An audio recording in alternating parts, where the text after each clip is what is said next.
Hey, welcome again. This is our daily Bible reading, the little video. I hope these have been encouraging to you. As Keenan, our creative arts minister, and myself and other staff members have been putting these videos together for you, our prayer is that these encourage you to live the life that God called you and made you to live. I hope that's what it's been doing. Our goal is not to teach everything in the Bible, but to encourage you. Today is February the 2nd. The Bible reading today on the schedule is Exodus 7, 8, and 9, and Psalm 105, and Ephesians 1. If you haven't seen the full Bible reading plan, you can access it in our app. This is CCCJ app. It's also on our website, cccj.church, and you can find it there and continue reading along with us.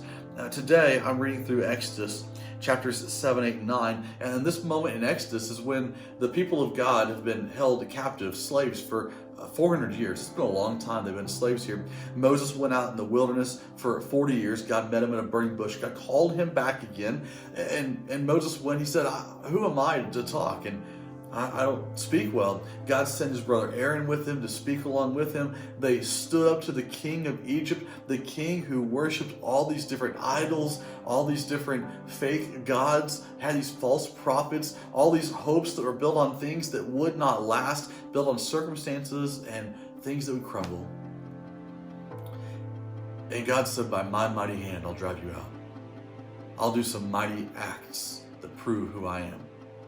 And they go and they confront the Pharaoh, the king of Egypt, and they begin to allow God to perform these miracles, these plagues. And there's a bunch of them in Acts 7, 8, 9, even in Acts chapter 10. There's the plague of blood, the plague of frogs, the plague of gnats, the plague of flies, the plague of livestock, of boils, of hail, plague of locusts, of darkness. And then there's a plague on the firstborn, where the firstborn of every family dies, unless they've painted the blood of the Passover lamb. We'll talk about that in a future time.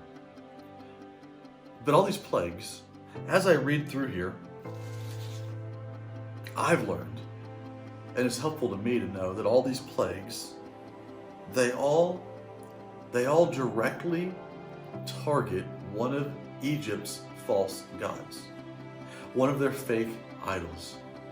Every one of them. Egypt has a god that they worship, and God says, you know what I'm going to do? I'm going to bring a plague that mocks your fake god, to show how much stronger, better, and mightier I am than any idol, any fake god. And then God says, I'm going to invite you to join my people. The Egyptians, of course, refuse and reject him. And so God says, here is another fake idol, a false god. I'm going to come at that one there with this miracle that proves my strength and my goodness. I hope you were able to join me this past Sunday as we worshiped. It was Sunday, January the 30th, in our final message of the series, A Hope and a Future, out of the book of Jeremiah. And in Jeremiah chapter 50, it's a similar thing that happened. And if you were a part of that service, maybe you remember this from the message. If you weren't, I encourage you to go watch that here on our YouTube channel or on Facebook as well. In Jeremiah 50, God is speaking about the Babylonians who invaded and attacked Israel. And he says, a sword against the Babylonians, a sword against her armies, a sword against her treasures, a sword against this and that. Every single thing that the Babylonians thought they had strength and comfort and safety in, God says that thing is nothing before me. And then he says, for it is a land of idols, idols that will go mad with terror. And he directly combats every single idol. Every single thing. I don't know what thing you think you've been holding on to. For some of us, that thing we hold on to, when we're kids, it's stuffed animals and blankets and pillows. And when we're adults, it's bank accounts and relationships, and vehicles and homes and status and identity. And we hold on to things that we think make us safe, that give us leverage in a broken world.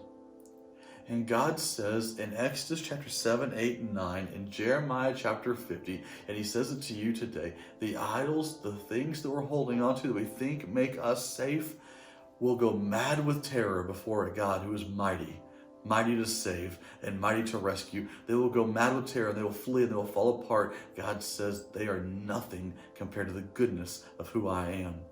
And I want to encourage you today, whatever thing you might be hiding behind, holding on to, trying to be safe in, take that thing and surrender it to Jesus. And say, Jesus, I now know that you are the strongest, the mightiest, the most powerful. And I want to give you my idol, my life, my worship, and I want you to transform me so that I can really be safe. I can really live, and I can really experience what you want me to experience. We have a God who's the God of second chances, the God of setting free, the God of giving life. I encourage you today to look around your life and examine whatever thing might have become an idol. And I encourage you to throw it down and let God replace it with something that is true and good and perfect, so you can live the life that God made you to live. I hope that encourages you, and I would love to hear how God is rescuing and transforming you because you are releasing idol after idol after idol. Church, until we see you again, you are sent.